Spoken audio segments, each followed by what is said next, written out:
we remain steadfast in our commitment in delivering local news that matters. Stories that inspire. Enriching the lives of Filipinos in the Philippines and across the globe. This is your GMA Regional TV. Buong puso para sa Pilipino.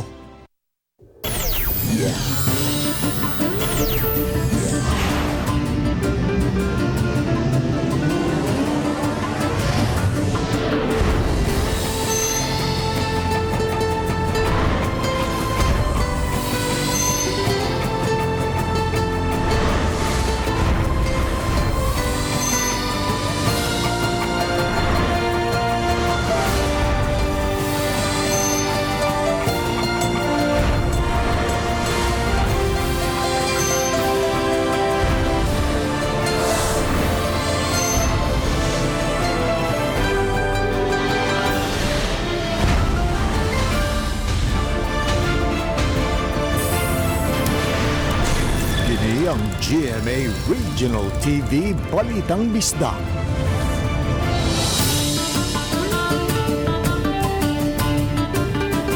Maayong hapon, kini ang inyong GMA Regional TV Balitang Bisdak, ang bugtong kasaligan, kasandigan o kadangpan sa mga Bisaya. Ako si Alan Domingo. Nga maghatod sa labing dako og mga nagunang balita nga mahinungdanon sa Central ug Eastern Visayas. Live din sa GMA Complex sa Dakbayan sa Sugbo. Ako si Cecil Kibod Castro.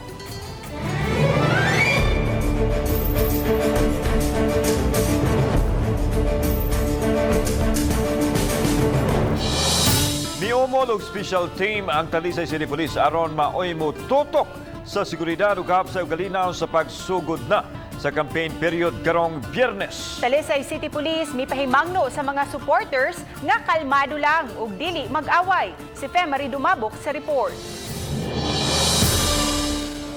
Aron matutukan og masiguro nga way kagubot nga motumaw tali sa isig ka mga supporters sa mga kandidato sa dakbayan sa Talisay.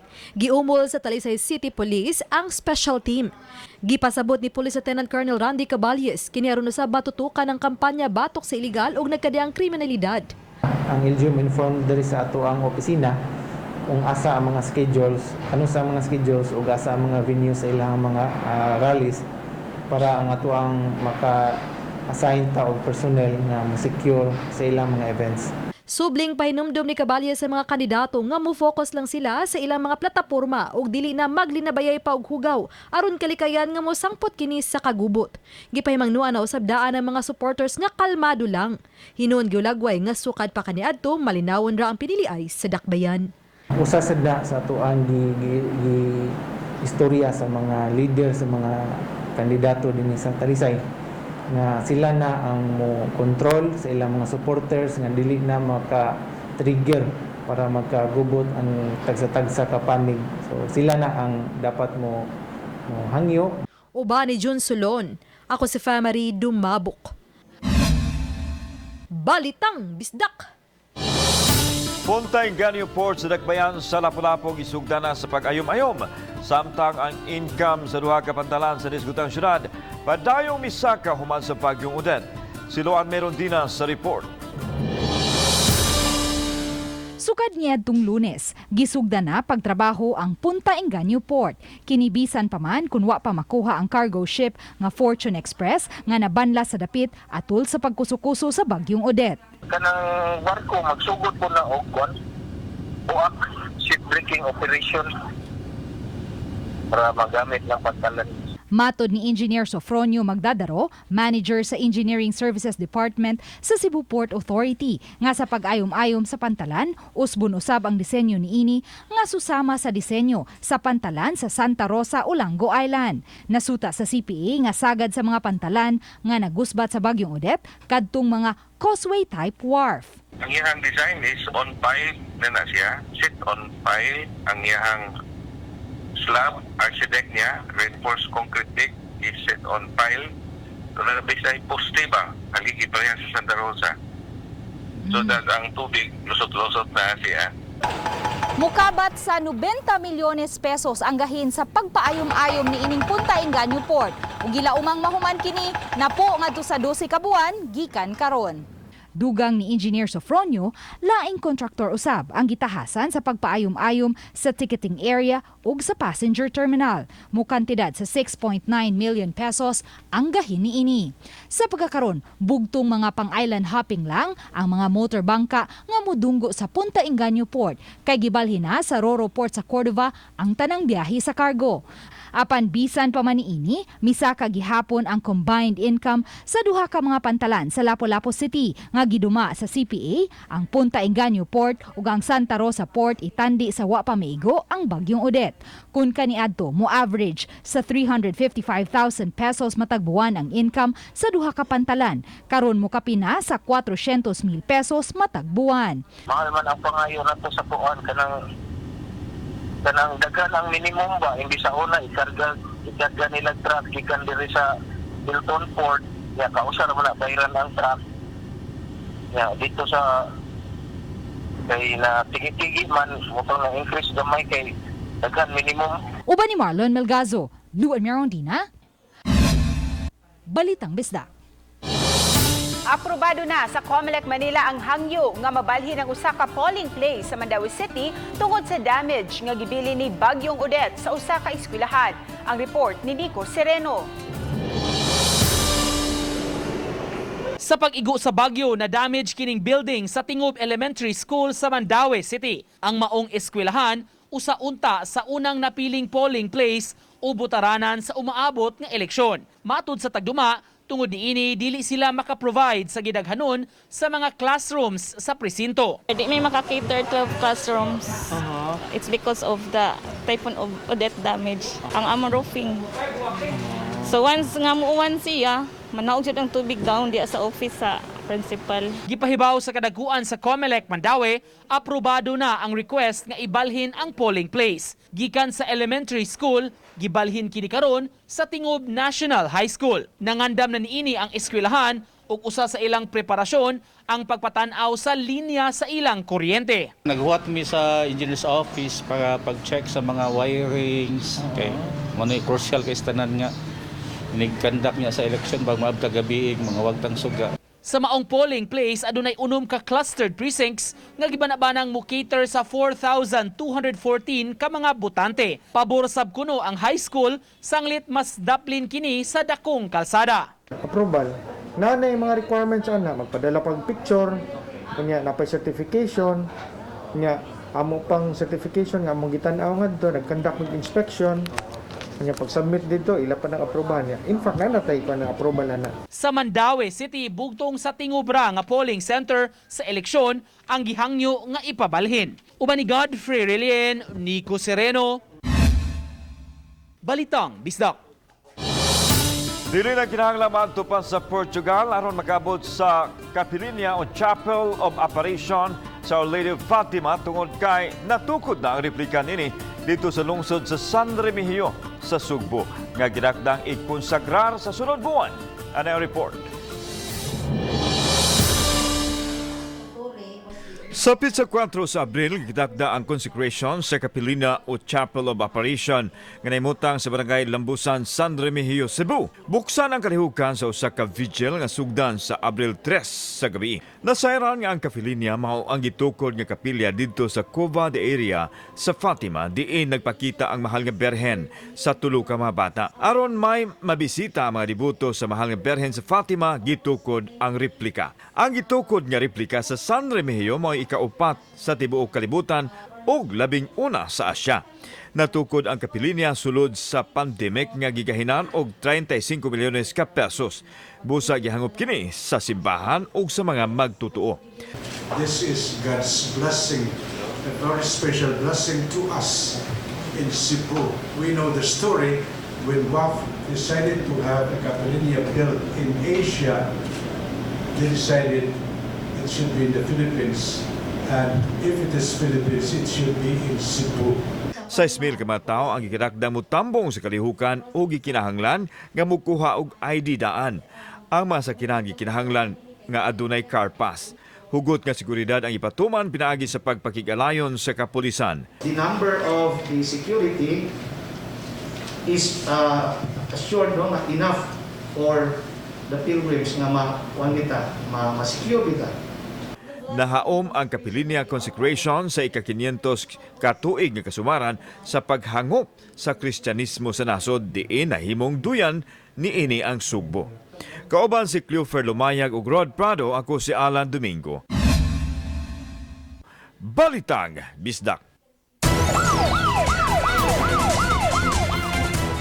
Usa ka patayng lawas ang nakitaang naglutaw-lutaw sa dagat sa barangay Kugtong, lungsod sa Kandihay sa Bohol. Nakita kini sa usa ka mananagat ug gipahibaw usab dayon ang barangay ug munisipyo sa maong hitabo.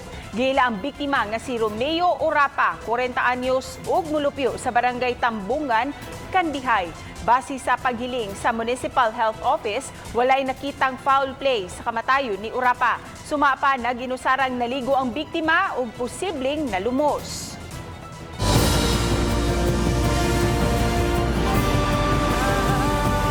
Kini ang GMA Regional TV Balitang Bisdak.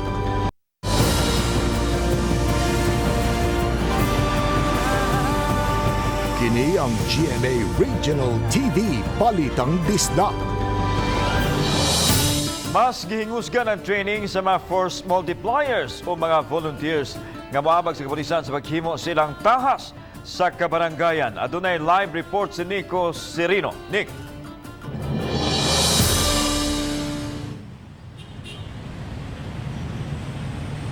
Yes lang, tungod kay limitado ra kining puwersa o presensya sa kapulisan sa komunidad. Mga importante kuno nga maandam gyud kining mga force multipliers nga motabang sa pagpabilin sa kahapsay o kalinaw.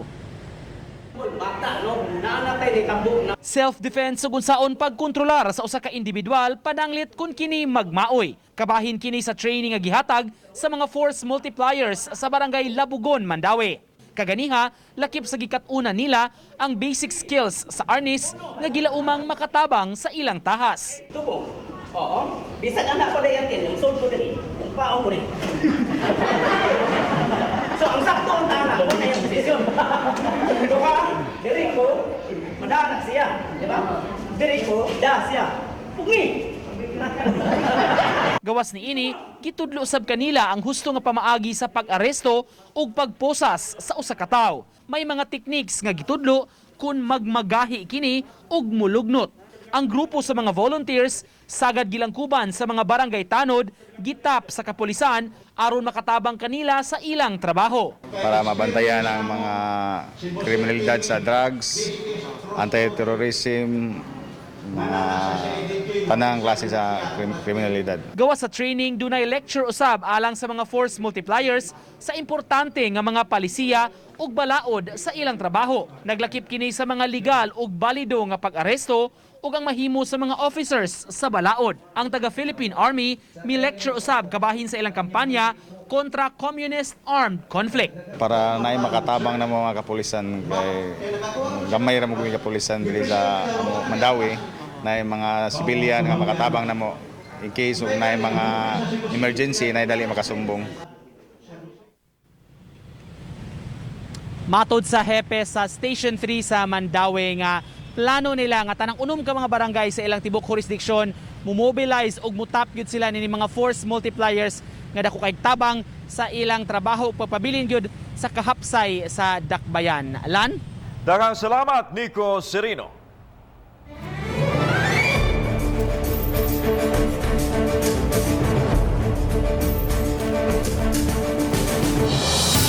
Mga kandidato sa lungsod sa Cordova milagda og kasabutan aron masiguro nga magmalinawon ug hapsay ang piniliay karong Mayo. Gipahigayon ang covenant signing sa San Roque Parish sa Cordova.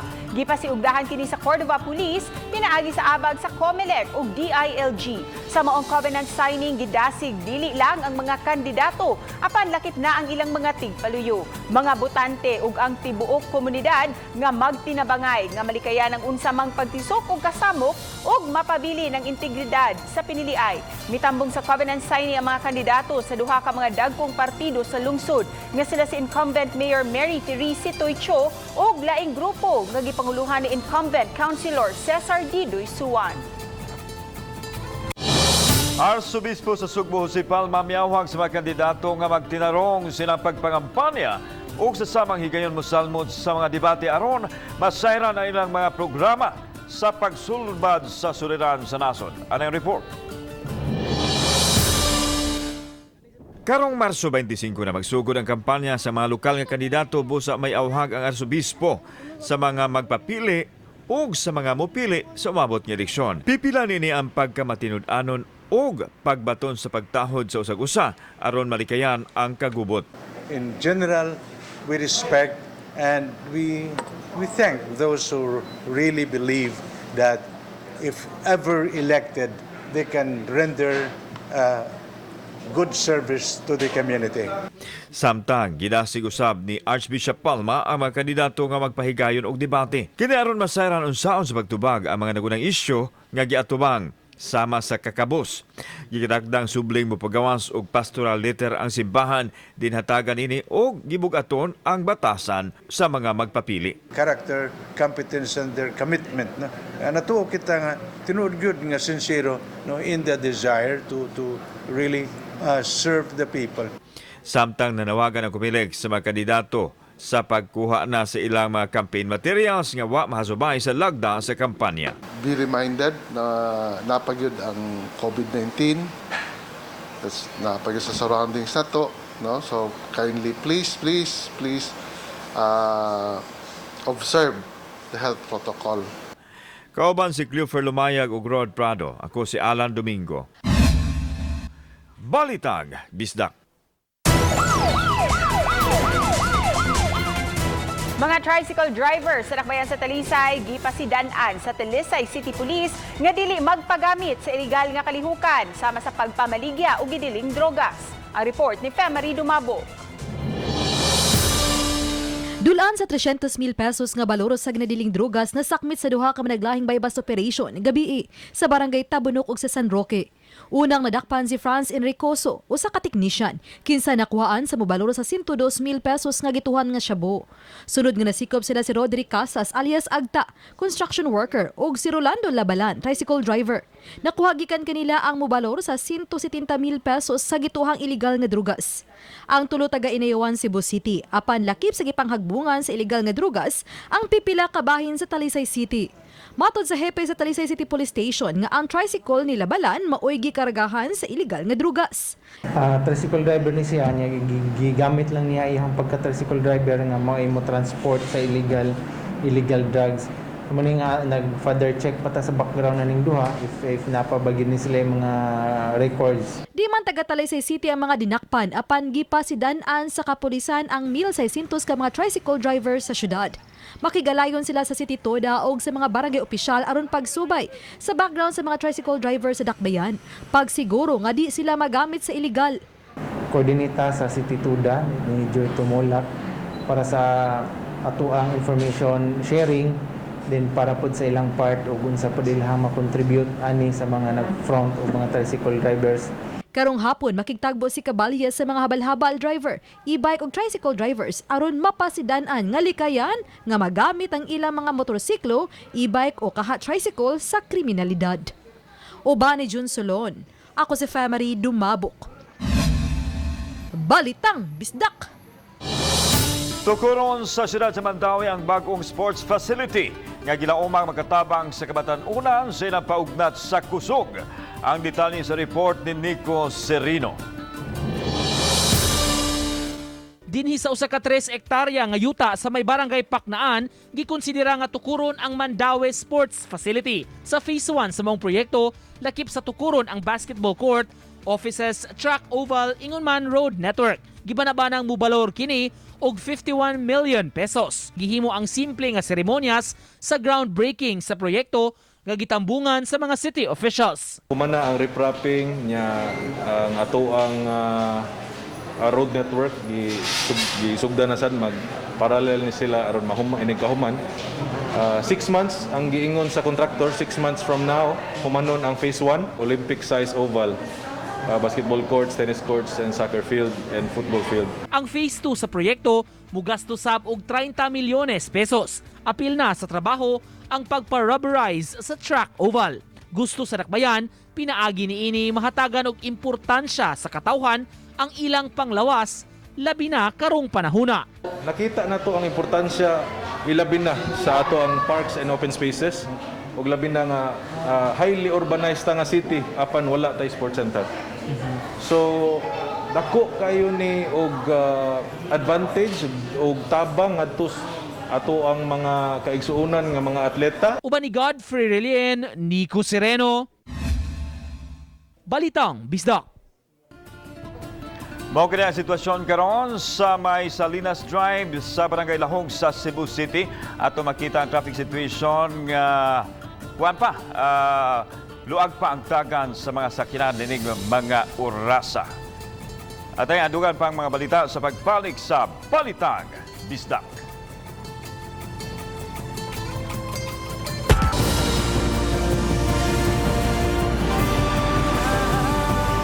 Kini ang GMA Regional TV Balitang Bisdak.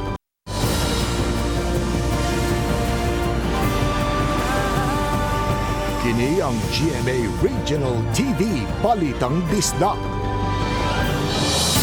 Pag-ayom-ayom sa matuhan sa Lapu-Lapu City nagusbat sa Bagyong Odette. Posible masugda na sa buwan sa Hunyo o sa Hulyo human sa election ban. Siluan meron din na sa report. Nakabuylo na ang expanded limited face-to-face classes sa mga pampubliko o pribadong tunghaan sa Lapu-Lapu City apan wa pa makasugod ang pagpaayom-ayom sa mga nagubang classrooms. Kadto mga classrooms lang una nga wa maguba sa Bagyong Odette ang gigamit kay wa pa ma-release ang gahin alang niini. Mukabat sa 699 million pesos ang budget sa pagpaayom-ayom kay 80% sa mga tunghaan sa Lapu-Lapu City ang nagusbat sa Bagyong Odette. Karon ang central office is wala pa gyud makahatag sa ilahang quick release funds sa atong mga eskwelahan tungod kay ila pang gikuha ng budget nato wala naghuwat pa ta og approved listing nila. So far ang ilahang gihatag nato nga allocation budget is 79 million, so supposedly manginahanglan pa og mga 600 to 700 million. Matod ni Engineer Jonas Hakalan, Division Engineer sa DepEd Lapu-Lapu City, nga tungod sa kadako sa gahin nga gikinahanglan, posibleng masugdan ang pagtrabaho niini sa buwan sa Hunyo o Hulyo, ilabi na sa pagsugod na sa election ban.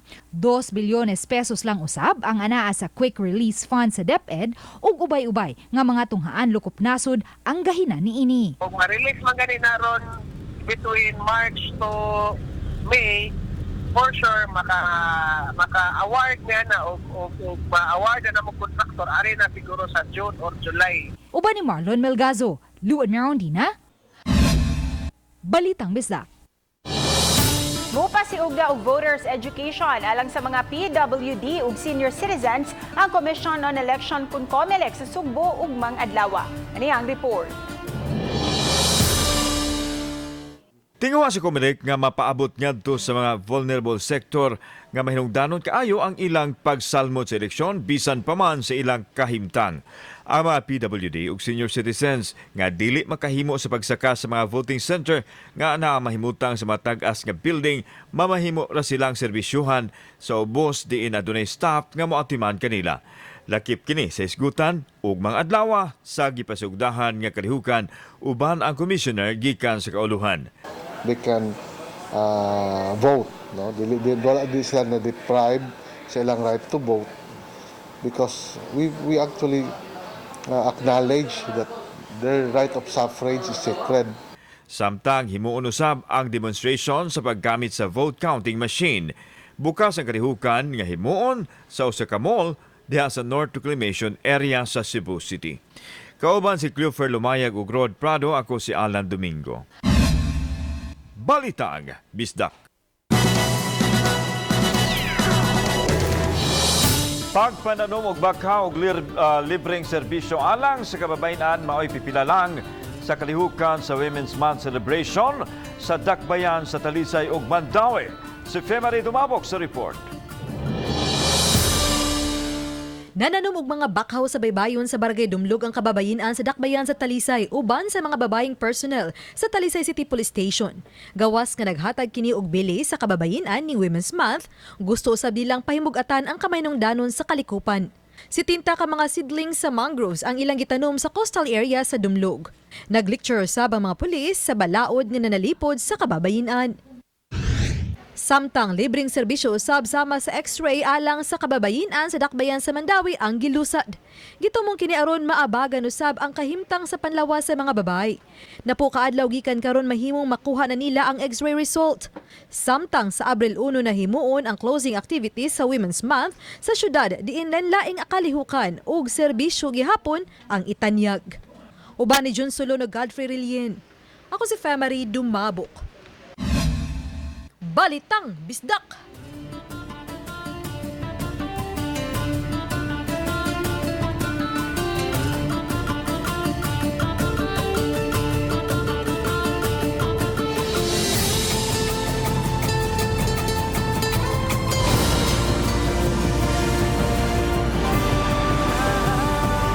Kini ang GMA Regional TV Balitang Bisdak.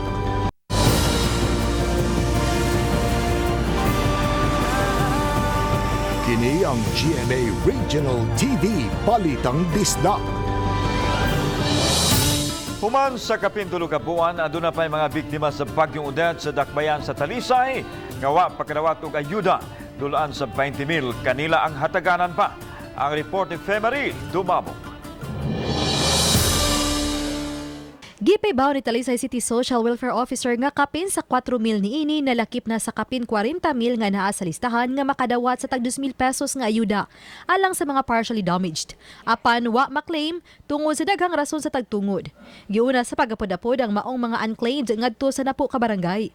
Samtang sugdan ang pagpanghatag sa mga wa pa kadawat o mireklamo kay wa sila malakip sa talaan sa mga benepisyaryo. I unclaimed because during the scheduled payout wala sila diha. Or doon na tayo mga replacement kay tungod ang grantee out of town, so mo na siya nga nag-replace ta sa beneficiary. Mato di sulana nga dulaan sa 15,000 among mga wa malakip sa unang lista o gitawag og left out. Ang gamiton nga kwarta niini ang gikan sa DSWD. Samtang ang pasiuna nga 9 milyones pesos nga may unang gihatag sa ahensya moya pod-apod. At that time wala sila ni transfer temporarily kay nagubay lang balay o wala gid sila pwed maabot during the validation. Samtang nahatag na ning simanaha usab ang tag 1,500 pesos nga pinansyal nga tabang alang sa 15,000 ka mga senior citizens sa Talisay City alang sa ilang first quarter ni tuiga. Oba ni Jun Sulon. Ako si Femari Dumabok. Balitang Bisdak. Hinay-hinay nang nakabalik ang turismo sa dakbayan sa Lapu-Lapu human sa pagkaluag sa mga restrictions tungod sa pandemya ug sa Bagyong Odette. Ani ang report. Itandi kaniadto nga limitado ra kaayo ang mga guests sa mga resorts sa dakbayan sa Lapu-Lapu karon hinay-hinay na kining misaka. Matud ni Rafi Raffles, OIC sa Lapu-Lapu City Tourism Office, kasadaghan ng mga resort sa dakbayan ang mibukas na. Gani sa matag weekend, moabot sa usa ka gatos ngadto sa 200 ang mga guests. Before makadawat sila og say mga 50 rooms per weekend, daghan na pala nila. But karon siguro ni taas-taas na. Apan giangko ni Raffles nga magmingaw gihapon kon weekdays. Sagad sa mga guest, local tourists. Nginoon iyang gipahibaw nga mas daghan na ang domestic ug international tourist nga nagpangutana sa mga resort. Ang uban kanila nagpabook na gani. Gipaabot nga mo dagsa ang mga turista sa mga resort sa dakbayan sa katapusang quarter ni ining tuiga. Atong nakita this year nga mo kusog-kusog na gyud ang turismo, mobalik na mga turista local, domestic ug international. Uban ni Philip Patricio, Chalo Valiena, Balitang Bisdak. Mga kable nga iya sa mga telcos ug internet provider ang nagyungyong anadapin sa daan sa lungsod sa Minglanilla gipanghipo sa mga pulis sa lungsod. Ang uban nga mga kable gibalikos lang sa mga poste sa suga. Matod sa Minglanilla Police nga mga nangadaot kini ato sa pagigo sa Bagyong Odette.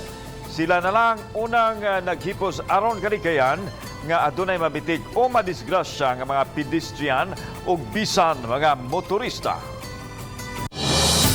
Paliga sa basketball sa Dakbayan sa Lapu-Lapu gisugdan na. Kini human duha ka tuig nga naundang ang sagad sa mga liga sa paugnat sa kusog sama sa basketball tungod sa pandemya.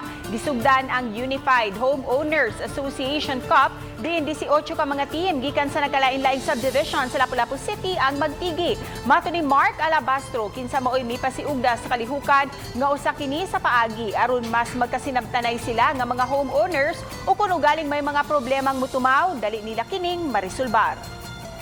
Kani atong namugna kay dugay-dugay na magtawag ka basket kay tungod ng pandemic. So usa ni siya sa mga activities nga atong ipahigayon. Talisay City na problema pa sa pagpamakuna sa mga senior citizen. Pag-angkon ni Talisay City Health Officer Dr. Lino Lanzado nga anaa pa lang sa 74% sa populasyon sa mga senior citizen ang nabakunahan. Apan sa kinatibukan, 80% na ang ilang nabakunahan patok sa COVID-19. Wasay na sinating problema ang syudad sa Talisay sa pagpamakuna sa mga nag-edad og 5 hangtod sa 17 anyos. Ang kagamhanan syudad ni padayag sa kaandam nga mamahimong level 1 sa quarantine restriction.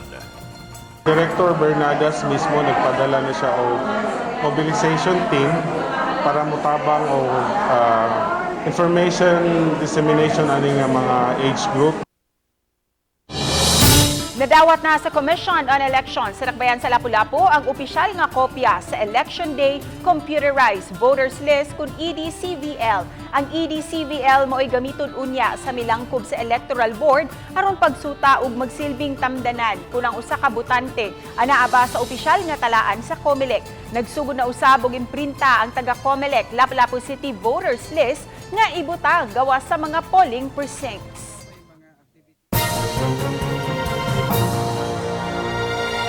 Happy Wednesday sa tanan. Karong adlaw gi-celebrate nato ang ika-157th National and 72nd World Meteorological Day, March 23, 2022. Naay tema na Early Warning and Early Action, Hydrometeorological and Climate Information for Disaster Risks Reduction. Para sa atong latest weather update, ang easterlies or init na hangin gikan sa dagat Pasipiko ang padayon nakaapekto sa may Southern Luzon, Visayas kasama ang lalawigan sa Mindanao. Ang weather conditions sa tibuok Visayas, Palawan kasama ang Kalayaan Islands ug ang Occidental Mindoro makasinati generally fair weather, init na panahon gawas ini na mga patak-patak na mga pag-uwan ug kini mga localized na mga pagpanugdog og kilat. Para sa atong mga dugang detalye, bisitaha to mga official social media accounts. Kini si Jomar Eclarino gikan diri sa DOST Pag-asa Mactan. Maayong adlaw ug keep safe everyone. Daghang salamat sa mga kapuso nato. Apil na ang nasa gawa sa nasod nga nagisayod sa mga dagko ug mga nagunang balita sa rehiyon ug gikan dinhi sa Central ug Eastern Visayas. Ako si Alan Domingo. Ang inyong balita, ang among balita. Kay matag lokal nga balita, mahinungdanod. Kini ang inyong GMA Regional TV Balitang Bisda. Buong puso para sa Pilipino. Ako si Cecil Kibod Castro ug mayong hapon mga kapuso.